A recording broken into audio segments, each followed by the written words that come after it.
When I was a kid, my mom, she got pregnant with me when she was 17.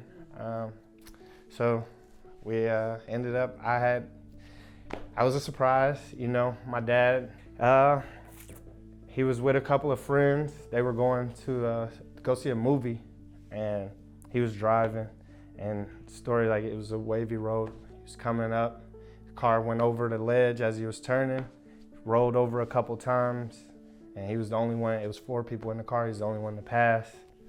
And yeah, I lost my dad that way. And to get deeper into it, my dad passed. Me and my mom tried to go to my dad's funeral, and we got kicked out of there because when my grandma and them, they didn't believe that I was my dad's kid.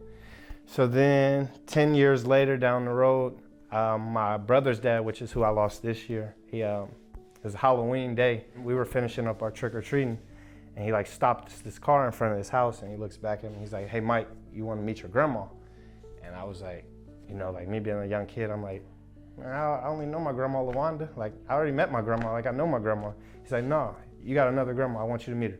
So I'm like, "Okay." He's like, "When you go up to this door, knock on this door, say trick or treat. They're gonna give you your candy like normal. Ask them if this is the Ford's resident. If they say yes, just say your whole name and come back to the car." So I get out the car. I'm a football player. I walk up there with my helmet. I knock on the door. My grandma comes to the door. I'm like, "Trick or treat." She goes, "Oh, you're such a cute little football player." I'm like, "Thank you, Dad." And I'm like, "Is this the Ford's residence?" She's like, "Yes, this is, sweetie." And I was like, "Well, I'm Michael Kelly Ford Jr."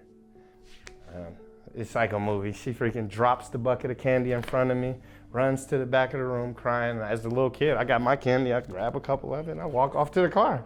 And I walked to the car, and my dad's like, "What happened?" I was like, "The lady just dropped the candy and ran away." He was like, "All right." So then the next day we get a call. They're calling me to go get a DNA test and all of that. And I show up to their house, and my grandpa's like, "No DNA test.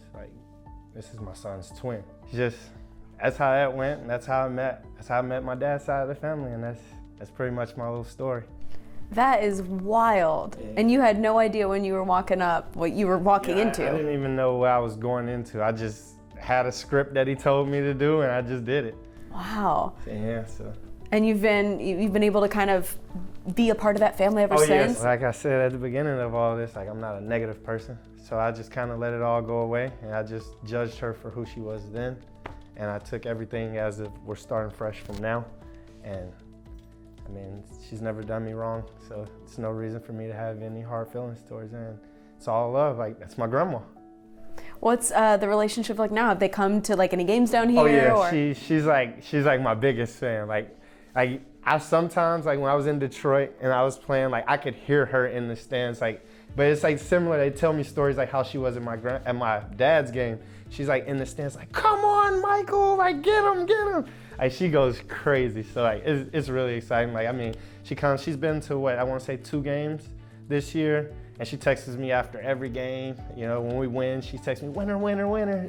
She's always she's so in tune because she's passionate just like me because she knows the love that my dad had for the game. And when I play special teams, she's like, "Man, you remind me so much of your dad," because my dad was one of those guys that was he was a rowdy guy, and he'd come out and he'd hit you as hard as he could.